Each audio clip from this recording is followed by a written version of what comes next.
حاسد کی نیکیاں حسد ایسے کھا جاتا ہے جیسے آگ سوکھی لکڑی کو کھا جاتی ہے، ایسے تو نہیں فرمایا۔ یہ کتنا بڑا جرم ہے، نمازی ہے لیکن حاسد ہے، حاجی ہے لیکن حاسد ہے، دیندار ہے لیکن متکبر ہے، اپنے آپ کو نیک سمجھتا ہے، لوگوں کو گناہگار سمجھتا ہے۔ یہی تو وہ اندر کی بیماریاں ہیں، یہی تو وہ اندر کی غلاظت ہے۔ اگر اس غلاظت کے ساتھ چلا گیا، توبہ نہ کی اور ان کو نہ چھوڑا اور یہ گناہ کرتے کرتے مر گیا، تو یہ قبر میں جا کے سارے برود بن کر پھٹیں گے۔ الا من اتى الله بقلب سلیم، اور اگر قلب سلیم بنا کر گیا، اندر کو پاکیزہ بنا کر گیا، تکبر سے پاک کر کے گیا، حسد سے پاک کر کے گیا، ان گناہوں سے پاک کر کے گیا، لکھا ہے کہ جب قبر میں جائے گا تو یہ خوشبو پھیلے گی اور جہاں تک اس کی نظر پڑے گی روشنی ہی روشنی ہو جائے گی، اور یہ خوشبو قبر سے نکل کر باہر جو گزرنے والے ہیں ان کو بھی آنے لگے۔ کتنے لوگوں کی قبروں سے خوشبو آئی کہ نہیں آئی بھائی؟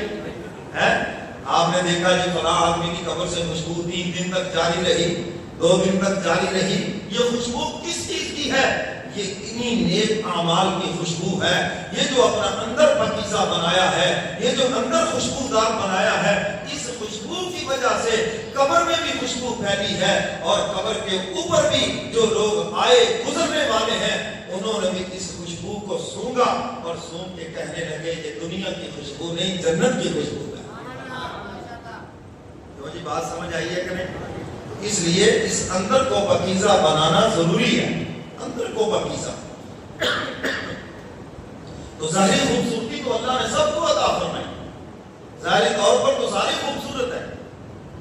حدیث مبارکہ میں ہے لوگ دیکھتے ہیں چہروں کی طرف، ہم چہرے مورا اندازہ لگاتے ہیں، کوئی نیا اجنبی آدمی آئے چہرے سے دیکھتے ہیں جی فلانا معلوم ہوتا ہے، کوئی خاندانی معلوم ہوتا ہے، کوئی امیر گھرانے کا معلوم ہوتا ہے، کوئی جناب عالم مولوی صاحب معلوم ہوتے ہیں، یعنی ہم یہ اندازہ لگاتے ہیں چہرہ دیکھ کر۔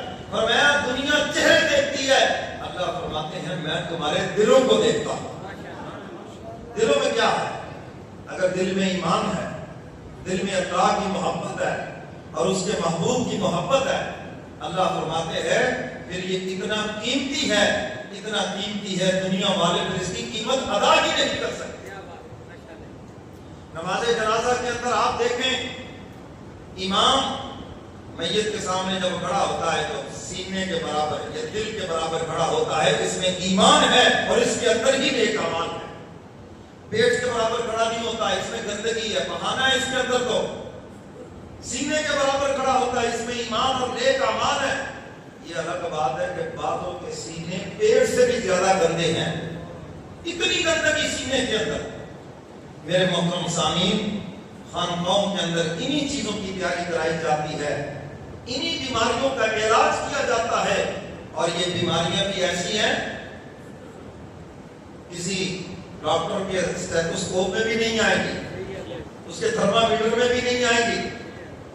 ایک دن ایک صاحب آ گئے، بلڈ پریشر جو ہے نا وہ بڑا ہائی رہتا ہے، کہتے ہیں جی میڈیسن بھی بڑی کھائی ہے اور دوائی بھی بڑی کھا رہا ہوں، علاج بھی بڑے، سمجھ نہیں آتے، بلڈ پریشر بہت ہائی رہتا ہے۔ میں ان کی باتیں سنتا رہا، تو میں نے کہا آئے کس لیے ہو؟ کہنے لگے کسی نے کہا کہ مولانا صاحب سے دم کروا لیں تو ٹھیک ہو جائیں گے۔ میں نے کہا دم سے پہلے کوئی یکدم ہو جائے تو وہ نہیں بہتر؟ کیا آپ کی بیماری کا علاج کرتے ہیں کہ آپ کو بیماری کیا ہے؟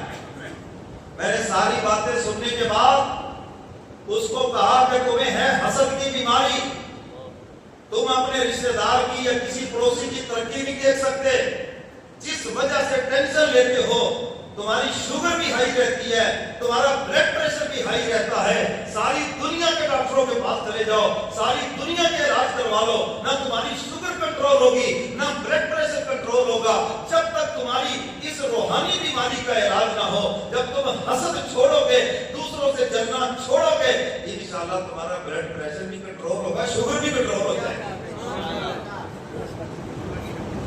مجھے انہوں نے جیب سے پیسے نکال کر انعام دیا، واہ مولوی صاحب، جس بیماری کو ڈاکٹر نہ پکڑ سکا، نبض دیکھنے والا حکیم نہ پکڑ سکا، 2 منٹوں کے اندر آپ نے میری یہ بیماری پکڑ لی۔ واقعی میرے سامنے دکان ہے، اس کی دکان بڑی چلتی ہے اور میری دکان پہ گاہک نہیں آتے، میں سارا دن بیٹھا کرتا رہتا ہوں۔ میرے محترم سامعین، حسد سے نقصان کیا ہوا؟ جو گاہک آنے تھے وہ بھی رک گئے۔ میں نے کل بھی اپنی تربیتی نشست میں بھی یہ بات بتائی تھی کہ حسد کی وجہ سے بہت سی نعمتیں آپ ان سے محروم ہو گئے۔ آپ کے مقدر میں کار بھی ہے، کوٹھی بھی ہے، بنگلہ بھی ہے، بڑی نعمتیں ہیں آپ کے مقدر میں، لیکن آپ دوسروں سے جلتے ہیں، دوسروں پہ حسد کرتے ہیں۔ حسد کی بنیاد پر وہ ساری نعمتیں رکی ہوئی ہیں، اور جس دن یہ حسد چھوڑو گے ساری کی ساری نعمتیں جگہ بات دیگرے تمہاری جھولی بھی آ جائے گی۔ اور اگر حسد نہیں چھوڑو گے ساری دنیا پھر لو، نہیں آئے گی وہ نعمتیں۔ اللہ کہتے ہیں کون ہوتا ہے تو میری تقسیم پہ اعتراض کرنے والا؟ کون ہے تو؟